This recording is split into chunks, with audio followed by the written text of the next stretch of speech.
Sangh Parivar BJP അനുകൂല വിധി പറയുന്ന ജഡ്ജിമാർക്ക് പിന്നീട് മികച്ച ആനുകൂല്യത്തോടെ ഉയർന്ന ശമ്പളത്തിൽ പുതിയ ജോലി നൽകുന്നത് ഇന്ന് പതിവായിരിക്കുകയാണ്.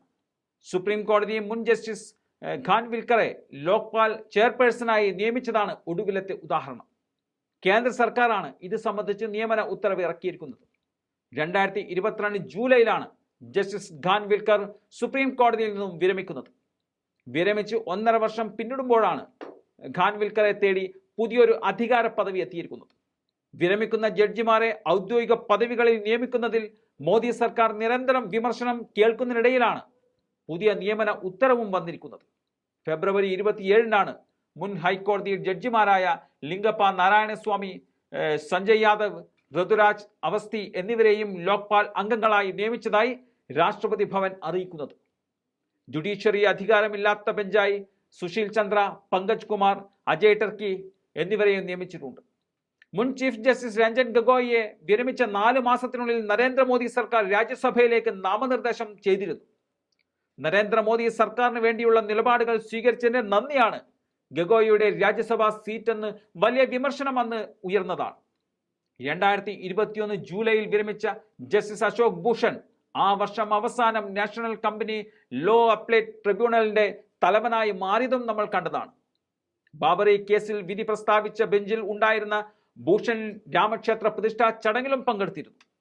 2021 മോദി സർക്കാർ ദേശീയ മനുഷ്യാവകാശ കമ്മീഷൻ അധ്യക്ഷനായി സുപ്രീം കോടതി മുൻ ജഡ്ജി അരുൺ കുമാർ മിശ്രയുടെ പേര് നിർദ്ദേശിച്ചിരുന്നു. ഇതിന് പിന്നാലെ 2023 കേന്ദ്ര സർക്കാർ സുപ്രീം കോടതി ജഡ്ജി ജസ്റ്റിസ് എസ് അബ്ദുൽ നസീറിനെ അദ്ദേഹം വിരമിച്ച് 4 മാസത്തിന് ശേഷം ആന്ധ്രാപ്രദേശ് ഗവർണറായും നിയമിച്ചിരുന്നു. ഈ നിയമനങ്ങളിലും സമാനമായ ആക്ഷേപം നിലനിന്നിരുന്നു. ഈ ജസ്റ്റിസുമാർക്ക് സമാനമായി നരേന്ദ്രമോദി സർക്കാരിന്റെ തീരുമാനങ്ങളിൽ വ്യാപകമായ സ്വാധീനം ചെലുത്തുന്ന സുപ്രധാന വിധിന്യായങ്ങൾ ജസ്റ്റിസ് ഖാൻവിൽക്കർ പുറപ്പെടുവിച്ചിട്ടുണ്ട്. അതിൽ ഏറ്റവും പ്രധാനപ്പെട്ടതാണ് ഗുജറാത്ത് കലാപ കേസ്. കേസിൽ അന്നത്തെ മുഖ്യമന്ത്രി നരേന്ദ്രമോദി ഉൾപ്പെടെ 64 പേർക്ക് പ്രത്യേക അന്വേഷണ സംഘം ക്ലീൻ ചിറ്റ് നൽകിയതിനെ ചോദ്യം ചെയ്ത് കൊല്ലപ്പെട്ട കോൺഗ്രസ് MP എഹ്സാൻ ജഫ്രിയുടെ ഭാര്യ സാക്യ ജാഫ്രി നൽകിയ ഹർജി 2022 തള്ളിയ ബെഞ്ചിന്റെ ഭാഗമായിരുന്നു ജസ്റ്റിസ് ഖാൻവിൽക്കർ. 2022 ജസ്റ്റിസ് ഖാൻവിൽക്കർ അധ്യക്ഷനായ 3-അംഗ ബെഞ്ചാണ് ഫോറിൻ കോൺട്രിബ്യൂഷൻ ഭേദഗതി നിയമം ശരിവെച്ചത്. NGOകൾക്ക് വിദേശ ഫണ്ട് ലഭിക്കുന്നത് നിയന്ത്രിക്കുന്നതിനായിരുന്നു നിയമം കേന്ദ്ര സർക്കാർ കൊണ്ടുവന്നത്.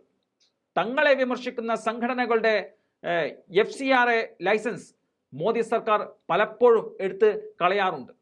അതേ വർഷം, അതായത് തന്റെ വിരമിക്കലിന് 2 ദിവസം മുമ്പ് ജസ്റ്റിസ് ഖാൻവിൽക്കർ കള്ളപ്പണം വെളുപ്പിക്കൽ തടയൽ നിയമപ്രകാരം എൻഫോഴ്സ്മെന്റ് ഡയറക്ടറേറ്റിന് ചില അധികാരങ്ങൾ നൽകുന്ന ഒരു വിധിയും പുറപ്പെടുവിച്ചിരുന്നു.